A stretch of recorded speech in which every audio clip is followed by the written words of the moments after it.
오늘 말씀이 열리고 하늘이 열리고 말씀이 열리는 종회대구신학교 119번째 강의 창세기 24장 들어가겠습니다.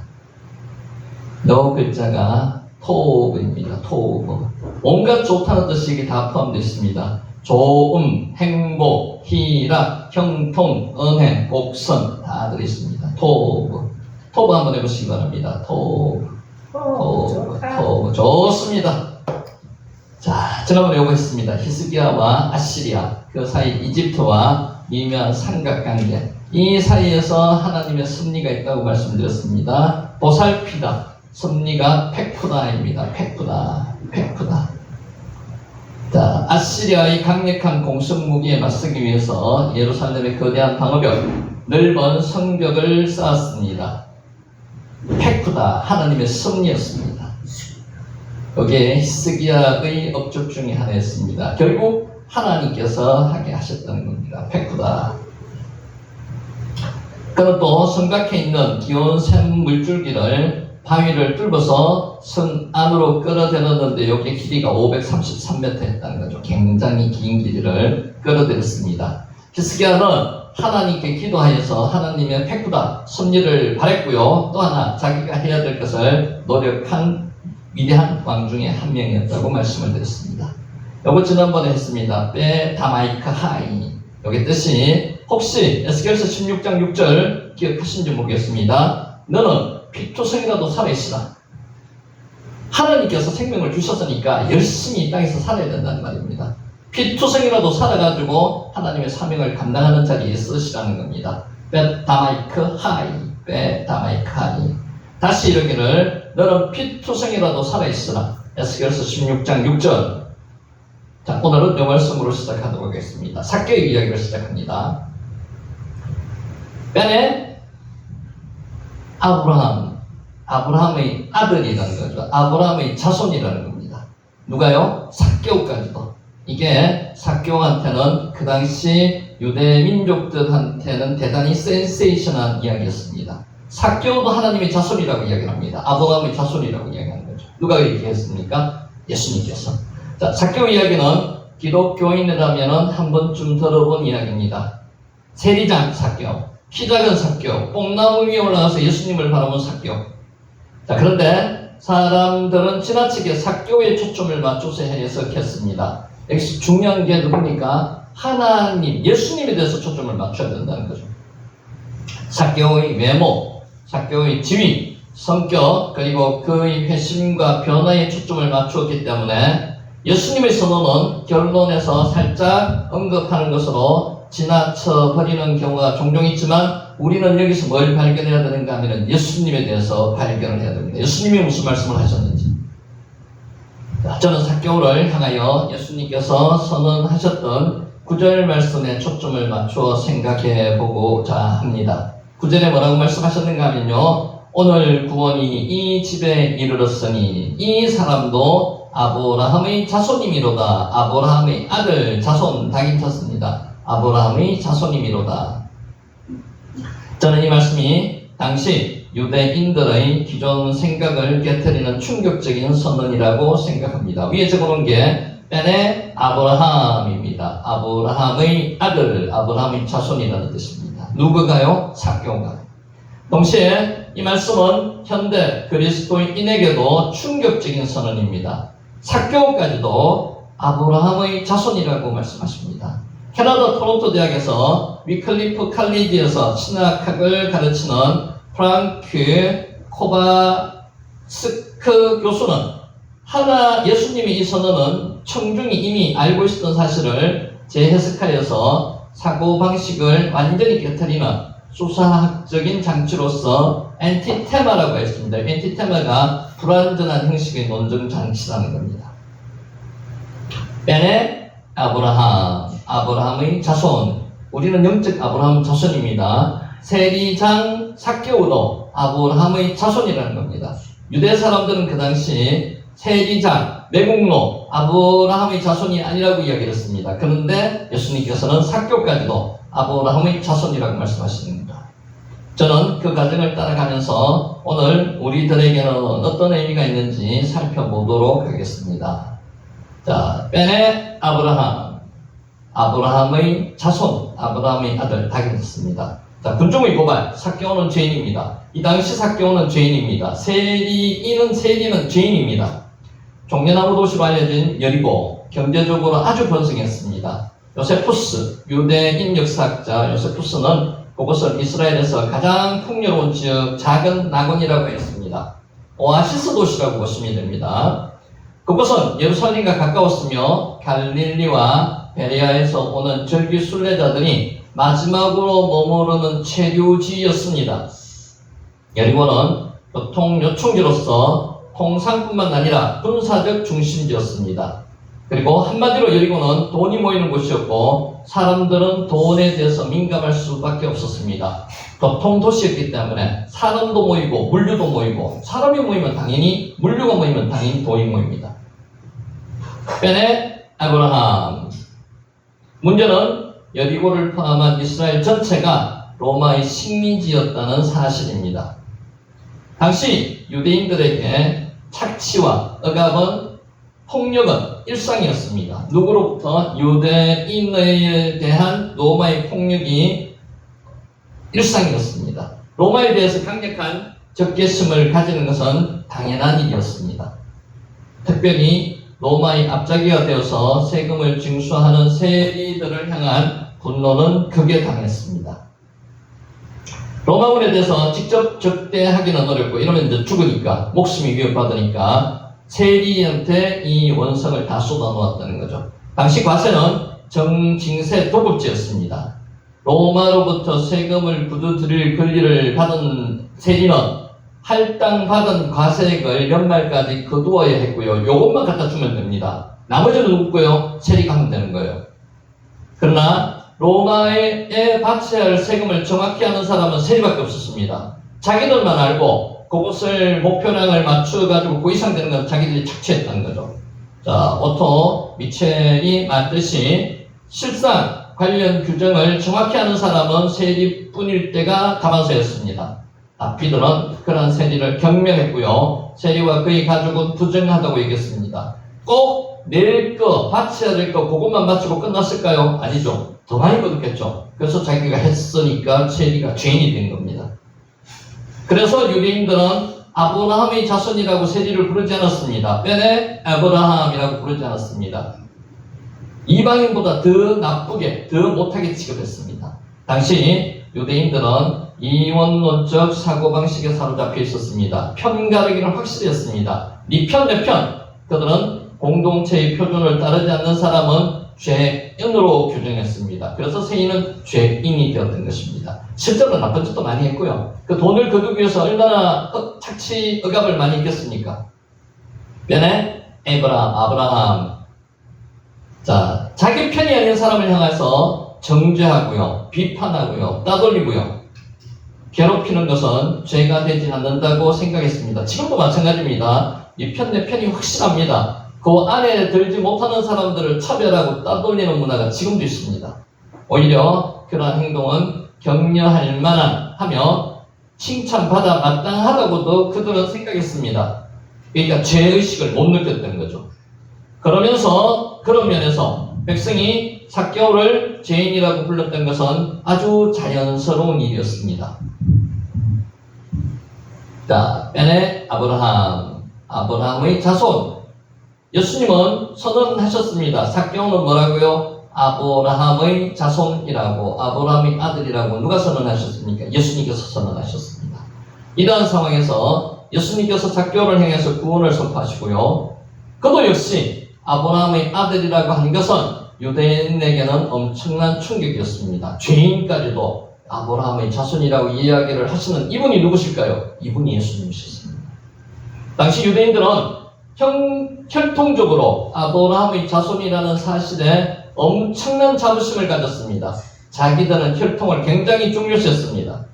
그러나 아브라함의 자손답지 않은 행동을 누가 했다고요? 유대인의 지도자들이 했다니까요.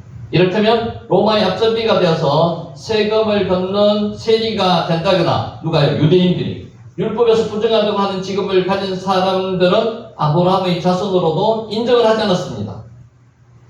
그들은 아브라함의 순수한 혈통과 순수한 신앙에 집착했습니다. 그러면서 아브라함의 자손의 한계를 자꾸만 좁혀갔습니다. 다른 말로 하면 자기들의 기준에 벗어난 사람들을 향해서 끊임없이 정죄했습니다. 비난했습니다. 소외시켰습니다. 자기들만이 아브라함의 자손이라고 이야기를 하는 사람들입니다. 예수님은 그들의 사고방식을 하나하나 깨뜨리셨습니다. 예수님은 니고데모와 대화하면서 육에서 난 것이 중요하지 않고 물과 성령으로 거듭나야 함을 가르치셨습니다. 그러므로 아브라함의 혈통이 사실상 의미 없음을 말씀하셨습니다. 그들이 유대인의 종교 지도자들이 말하는 아브라함의 자손이라는 혈통 자체가 중요하지 않다는 겁니다.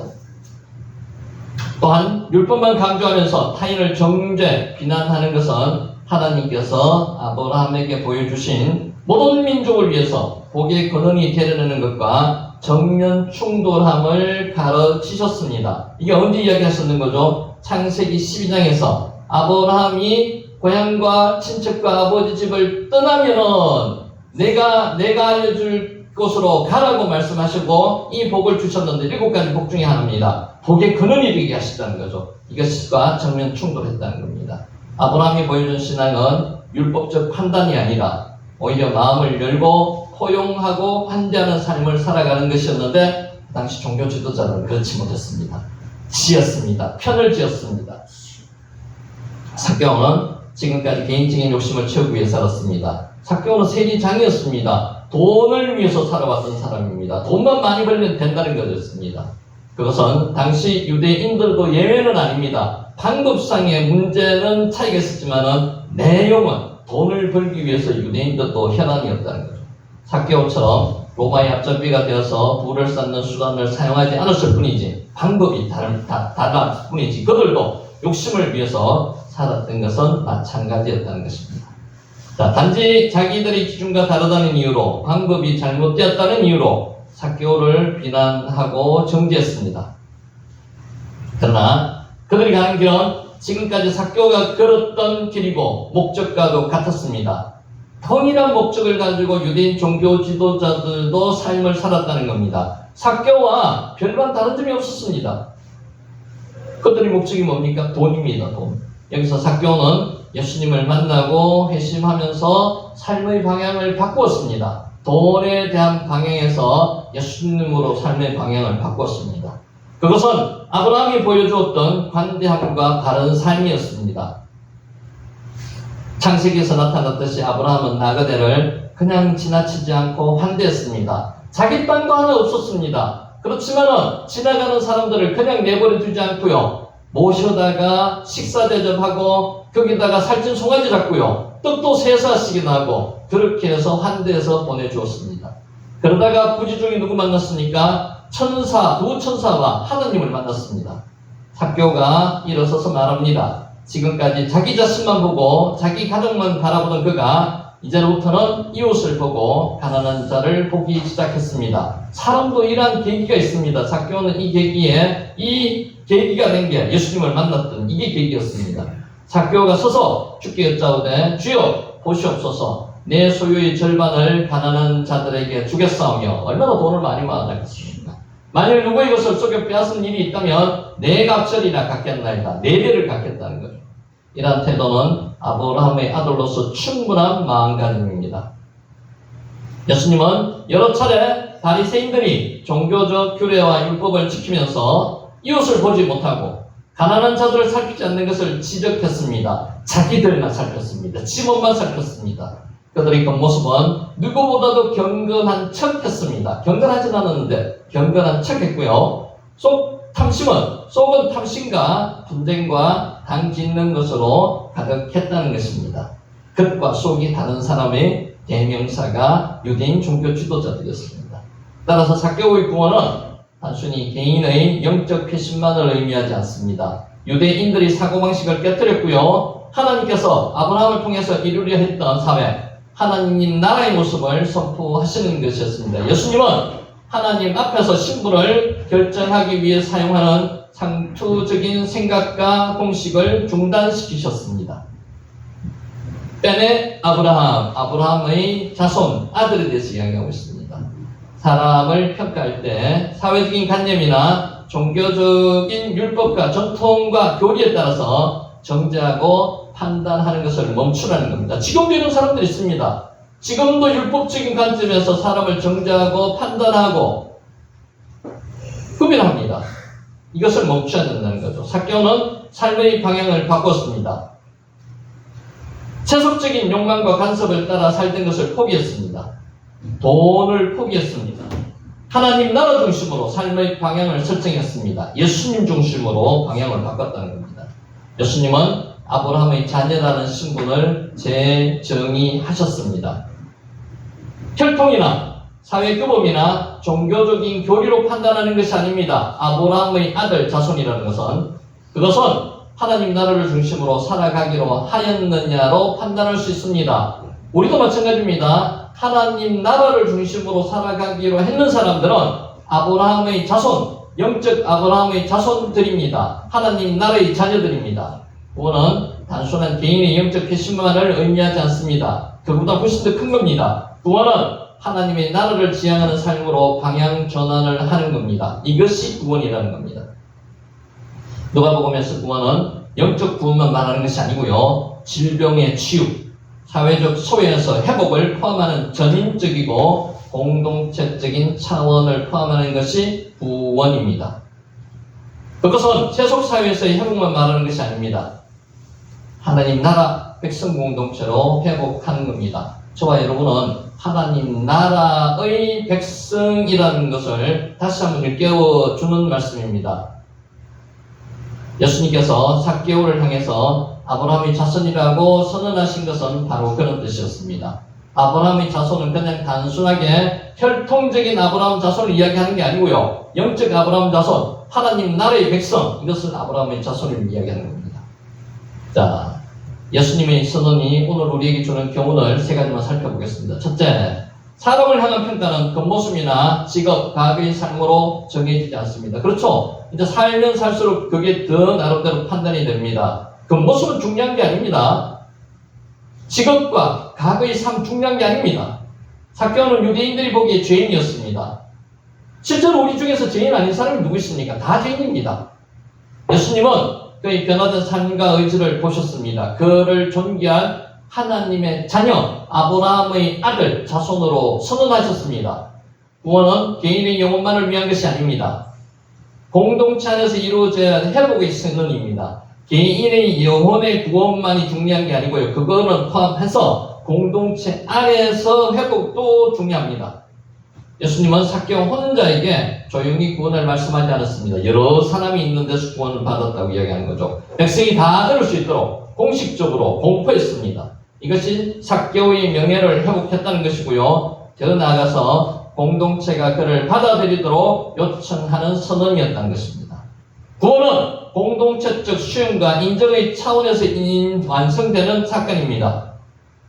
자, 세 번째 교훈이요. 아브라함의 자손이라는 정체성은 닫힌 조건이 아니라 혈통적인 그런 닫힌 조건이 아니라는 겁니다. 정의와 관념을 실천하는 이들에게 열린 호칭입니다.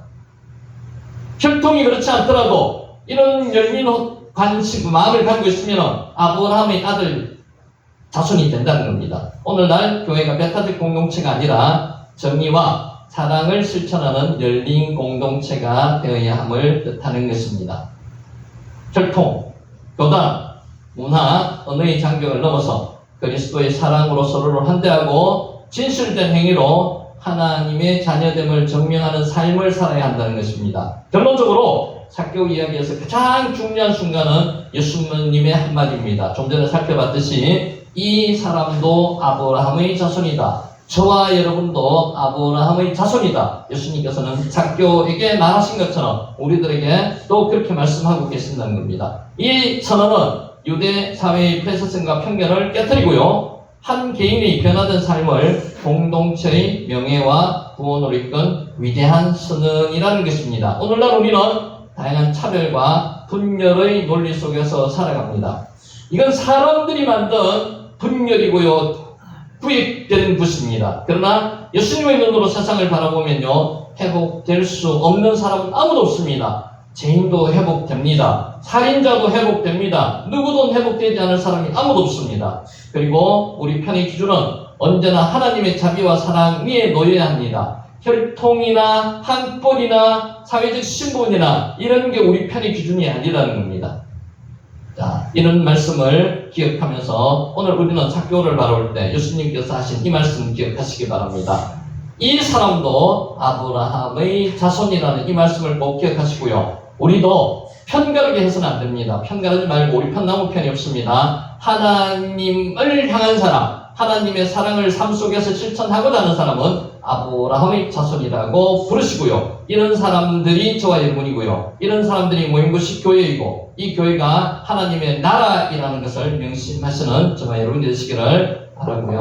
오늘 말씀을 시작하도록 하겠습니다. 자, 잠시 뵙겠습니다.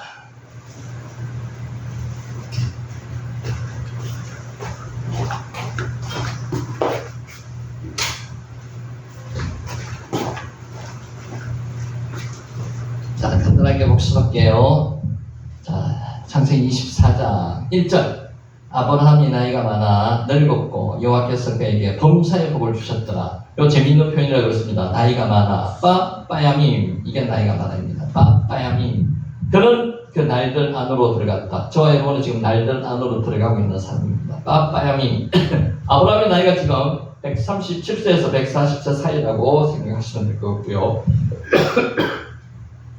복을 주셨는데 아브라함에게는 모든 범사의 복을 주셨습니다. 이게 중요합니다. 범사의 복을 주셨더라. 빠콜. 모든 범사의 복을 주셨습니다. 범사의. 그래서 아브라함은 복 받은 사람입니다.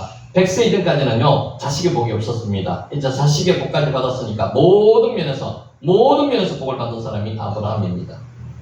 자, 2절. 아브라함이 자기 집 모든 소유를 맡은 늙은 종에게 이르되 청하건대 내 허벅지 밑에 내 손을 넣어라. 모든 소유를 맡은 늙은 종, 집사, 그 집의 집사를 이야기하는 겁니다. 아마 이를 엘리에셀이라고 추정을 합니다. 그에게 속해 있는 모든 것을 다스리는 이런 뜻입니다. 마샬이 다스린다는 뜻이고요. 늙은 종에게 아브라함이 청했습니다. 뭐라고 청했는가 하면은 내 허벅지 밑에 내 손을 넣으라고 청했습니다. 이것이 가장 중요한 개인적인 맹세를 할 때 취하는 유대인의 방법이었습니다. 남자의 허벅지 밑, 그것이 사타구니입니다. 사타구니 밑에 손을 넣는다는 것은 가장 중요한 맹세를 할 때 취하는 행동이었고요. 사타구니, 남성의 사타구니는 생명을 뜻하는 것입니다. 이 생명을 걸고 목숨을 걸고 하라는 맹세를 하라는 겁니다. 내가 너에게, 여기서 내가 너에게는 내가는 아브라함입니다. 너에게, 종에게, 늙은 종에게 하늘의 하나님, 땅의 하나님이신 여호와를 가리켜 맹세하게 하노니 너는 내가 거주하는 이 지방 가나안 족속의 딸들 중에서 내 아들을 위하여 아내를 택하지 말고 왜 아시피아카 왜 아시피아카 이것은 내가 너에게 맹세하게 하노니 아브라함이 종에게 맹세를 하게 한다는 겁니다. 샤바가 맹세이고요. 셰라가 일곱이라고 지난번에 말씀드렸습니다.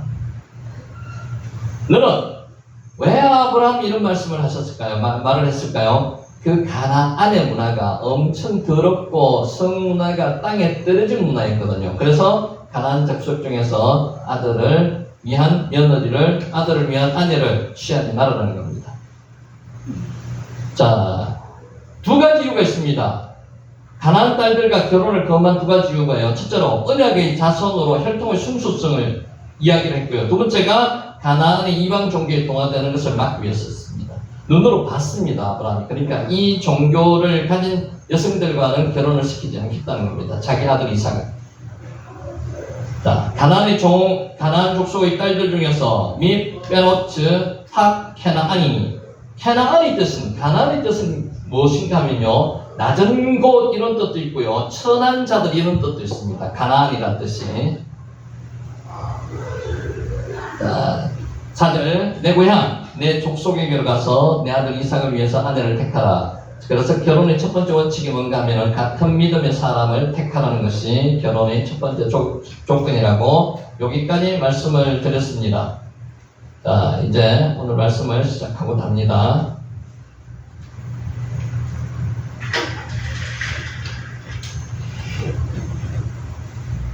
다시 읽습니다. 내 고향, 내 족속에게로 가서 내 아들 이삭을 위하여 아내를 택하라. 내 고향이 어디입니까? 아브라함의 고향이 어디죠? 권사님? 하란입니까? 갈대우르입니까? 갈대우르죠. 그런데 하란에 지금 보내는 거거든요. 이 말이 조금 다르죠. 그래서 이게 잘 보셔야 되는데, 이 고향이라는 것은 어느 고향이 아니에요. 땅이로, 땅으로, 본토라는 면이 어떤 면에서는 더 가깝습니다. 아르츠입니다. 아르츠. 땅으로 보내는 거죠. 내 땅으로 보내는 겁니다. 내가 거주했던 땅. 그러니까 아브라함은 권사님 말씀대로 실제 고향은 갈대우르입니다. 갈대우르에서 960km 떨어진 하란으로 옮겼습니다.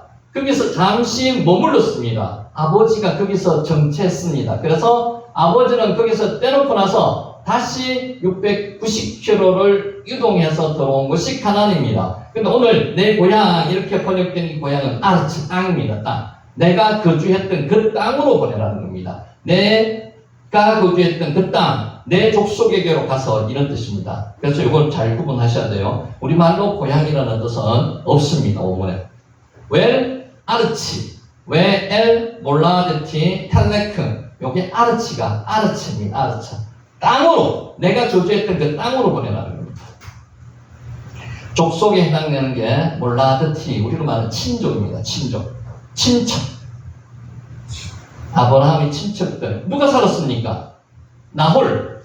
아버지 데라가 거기서 죽었고요. 나홀이 아브라함이 떠나면서 아마 도착했을 겁니다. 그래서 나홀의 가족들이 살았다는 거죠. 아브라함의 친척들을 가리키는 게 몰라데티입니다. 몰라데티. 아브라함이 하나님의 명령을 따라 떠난 바로 그 친척들에게 가서 하나님께서 주신 언약을 이어갈 아들 이삭의 아내를 구하라는 뜻입니다. 근데 질문이 있습니다. 그러면 여기 하란은 하나님께서 말씀하셨듯이 완전히 경건하고 거룩하고 깨끗한 곳이었을까요? 그렇지 않습니다. 그러더라도 하란에는 하나님을 신앙을 가진 사람들이 있을 거라는 겁니다. 그 사람들이 누구죠? 그 나홀의 가족들이 살고 있는 그곳으로 아브라함의 아들 이삭의 아내를 구하러 늙은 종을 보내라는 겁니다. 자, 본래 아브라함의 고향은 나옵니다. 갈대우르입니다. 여기서 고향은 하란을 가리킵니다. 그래서 땅을 가리키는 게 땅은 하란 땅을 가리킨다는 거죠. 직선거리가 갈대우르는 960이고요. 하란은 여기서 가나안에서 690km 떨어져 있습니다. 하란은 데라가 가족을 이끌고 갈대우르를 떠나 정착한 유프라테스 강 유역의 성읍입니다. 아브라함의 친척들이 당시에도 이곳에 계속 머물고 있었습니다. 그 대표적인 가족의 족장이 누굽니까? 나홀입니다. 나홀은 아브라함의 동생으로 추정을 합니다. 자, 하란에 머물고 있던 아브라함의 친족들은 아직 우상을 섬기고 살고 있었으나 하나님에 대한 어느 정도의 지식, 하나님에 대한 신앙을 가지고 있었으리라고 추정합니다. 그래서 더럽고 추악한 그 가나안 여인들을 고르지 말고 하란에 있는 이 친족들에 속한 여자들 중에서 아들 이삭의 아내를 구하기 위해서 늙은 종을 지금 명령하는 겁니다. 늙은 종에게. 자, 결혼의 두 번째 원칙이 지난번에 말씀드렸습니다.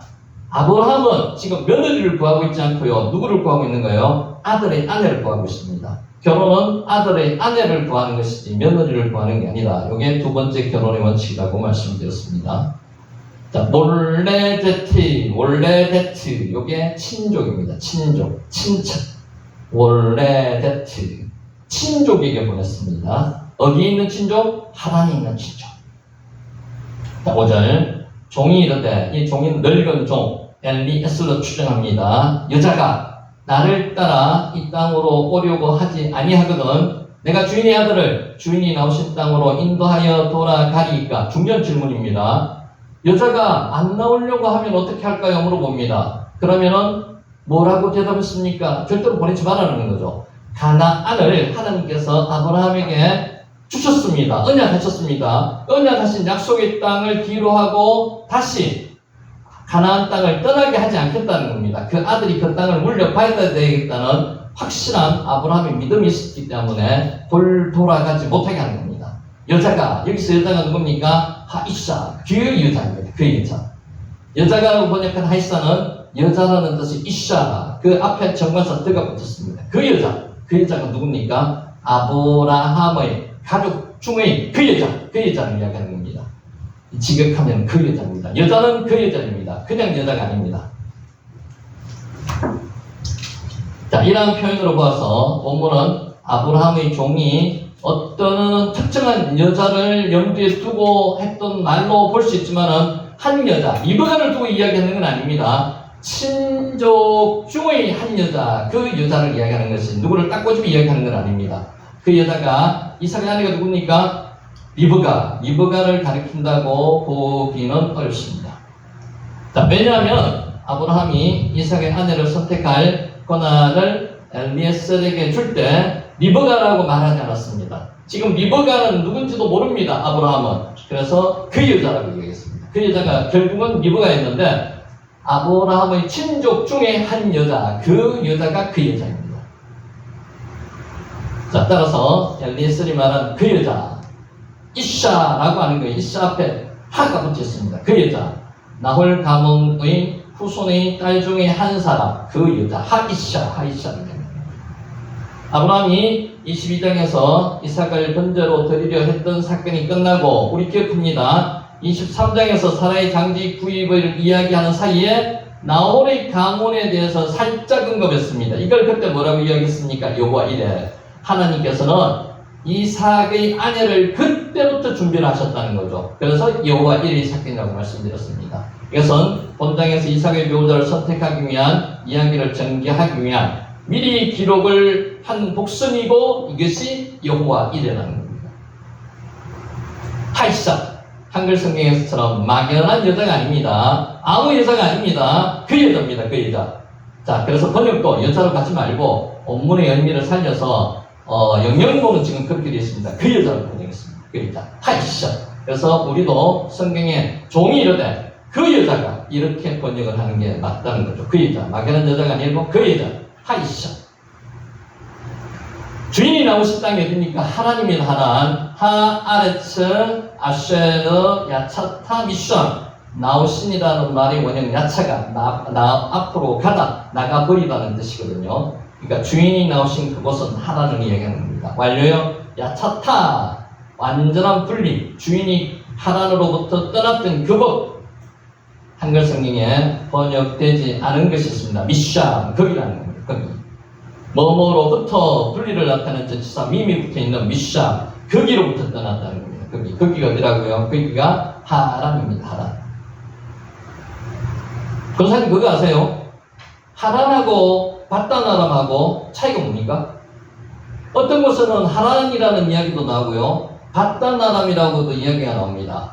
바단 아람은요, 하란은 도시를 이야기하고 바단 아람은 하란을 포함한 더 넓은 지역을 이야기할 때 바단 아람으로 이야기한다는 설이 있습니다. 그러니까 하란보다 더 넓은 지역, 대구는 옛날에 경상도 지역 안에 있었습니다. 그러니까 하란, 대구라고 보시면요, 바단 아람은 경상도라고 보시니 어느 정도 이해하실 때 도움이 될 겁니다. 따라서 본문을 지격하면요, 거기로부터 당신이 완전히 나왔던 그 땅, 이런 식으로 지격을 할 수 있습니다. 아브라함이 갈대아 우르와 하란을 떠난 것은 고향과 친척과 아버지로부터의 모든 미련을 버리는 완전한 분리의 성격을 띠고 있었습니다.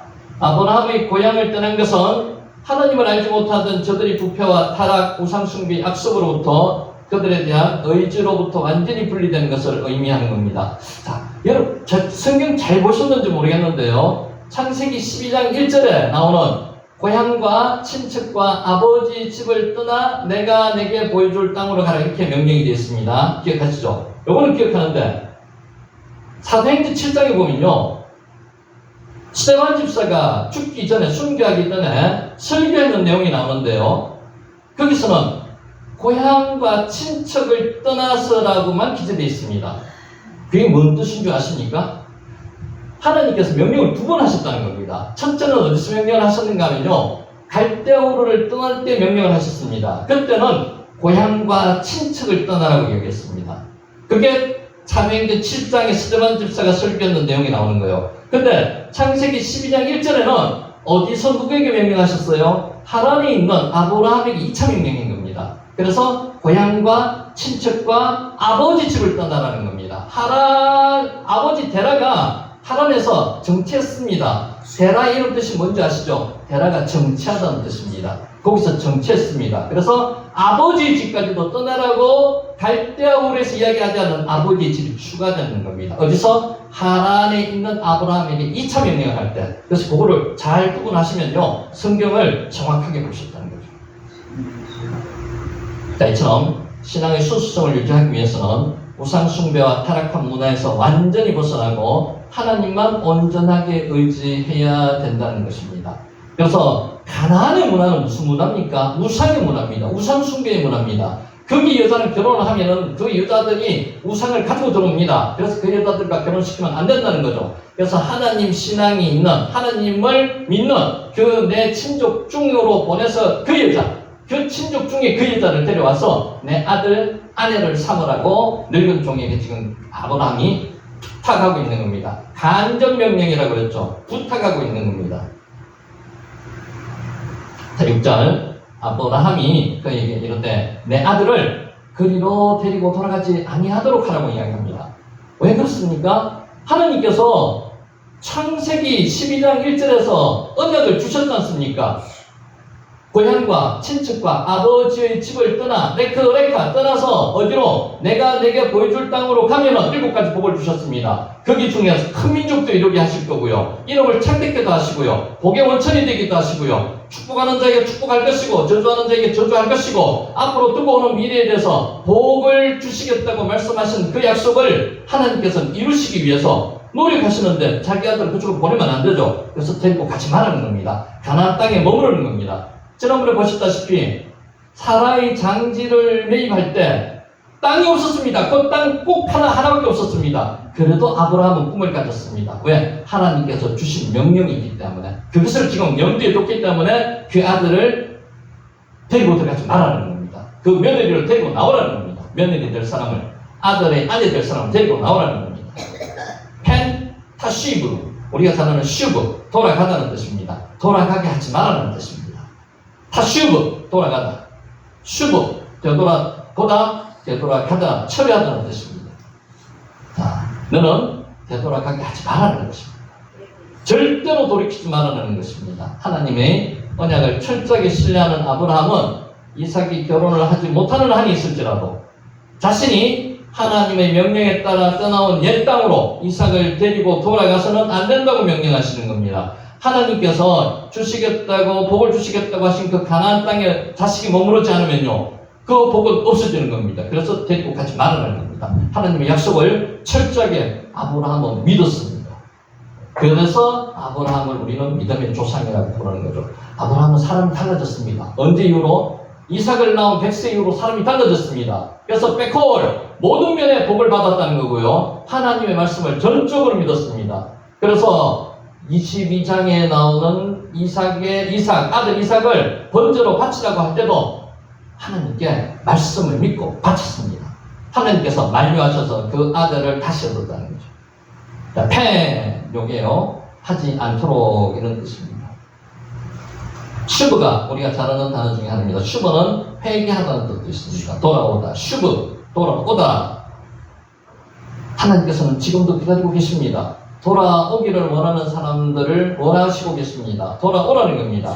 탕자가 잘한 점이 뭡니까? 아버지 집으로 돌아왔다는 게 그게 잘한 겁니다. 돌아와야 됩니다. 지금도 하나님께서는 돌아오기를 원하는 사람들이 많습니다. 세상이 살기가 좋아져 감으로 인해서 이제 하나님을 의지하기보다는 세상을 의지하는 사람이 더 많아졌습니다. 누구처럼? 롯처럼. 요단 뜰을 보니까요, 물도 많고 초지도 풍부하고 살기도 좋고요, 눈이 확 뜨였습니다. 그래서 결국은 세상으로 갔다가 어디까지 가겠습니까? 소돔 안까지 갔습니다. 거기서 말았어야 되는데 결국은 소돔 안에까지 들어가 살았습니다. 그러다가 포로로 잡혀갔고요, 거기서도 말아야 됩니다. 포로로 잡혀가서 아브라함에게 318명을 집에서 길리온 자를 가지고 데려와서 포로를 잡아왔습니다. 포로를 다시 돌려보냈습니다. 돌아왔습니다. 그 또 어디로 들어갔습니까? 또 소돔으로 들어갔다는 거죠. 결국은 19장에서 소돔성이 멸망할 때 멸망하게 되었다는 겁니다. 아내가 소금기둥이 되었다고요. 두 딸들과 정혼한 그 사귀더라. 농담으로 그 안에서 다 죽었습니다. 그 딸들은 어떻게 됐습니까? 아들을 낳았는데 아버지로부터 아버지의 아들 이런 이름을 가진 암몬, 베남미 이런 사람을 낳았다는 거죠. 이게 정상적인 삶입니까? 그래서 세상을 따라가면 멸망, 죽는다는 겁니다. 세상을 따라가서는 안 된답니다. 여기서 중요한 단어가 뭐라고요? 방금 나온 슈버, 돌아와야 된다는 겁니다. 로또 돌아왔어야 되고요. 돌아와야 되는데 돌아오지 않았다는 거죠. 안 돌아오면 결국은 멸망이라는 겁니다. 6절 아브라함이 그에게 이르되 내 아들을 그리로 데리고 돌아가지 아니하도록 하라. 펜타슈브 데리고 돌아가지 아니하도록 하라. 당시까지 아브라함은 가나안 땅 전체를 차지하지 못했습니다. 그렇죠? 이때까지 계약한 거는 땅을 받은 거는 뭐밖에 없습니까? 막변할불 하나밖에 없었습니다. 하지만 아브라함은 언젠가 하나님께서 자신에게 주시겠다고 하신 약속의 땅 가나안을 반드시 차지하리라고 믿었습니다. 확신했습니다. 그렇기 때문에 이 확신에 찬 이야기를 종에게 할 수 있었다는 거죠. 데리고 가지 말라는 겁니다. 그와 같은 사실이 자신이 당대에는 이루어지지 않더라도 이삭이나 그 후손에게는 반드시 이루어질 거라고 믿었습니다. 이 믿음이 어디서부터 생겼는 겁니까? 하나님을 믿는 믿음에서 이 믿음이 나왔다는 거죠. 아브라함은 이삭을 하나로 데려가지 말라는 단호한 명령을 하였습니다. 단호하게 명령을 할 수 있다는 것은 그만큼 확신에 찬 믿음이 있었다는 겁니다. 늙은 종을 향한 아브라함의 이런 거듭된 명령에서 약속의 시인 이삭은 반드시 약속의 땅인 가나안에 머물러야 한다는 것입니다. 아브라함의 굳은 신앙을 살펴볼 수 있습니다. 우리에게 하나님이 주신 약속이 분명히 있습니다. 언약이 있습니다. 그 언약의 하나님의 언약을 우리가 받으려면 어떻게 해야 됩니까? 우리의 약속의 아들들도 이 땅에 머물러야 되게 한다는 겁니다. 믿음의 자리에 있게 해야 한다는 것입니다. 자, 오늘 여기까지 하고 첫째 시간 강의를 마치도록 하겠습니다. 갑자기 수능 안 통해서 수고할래.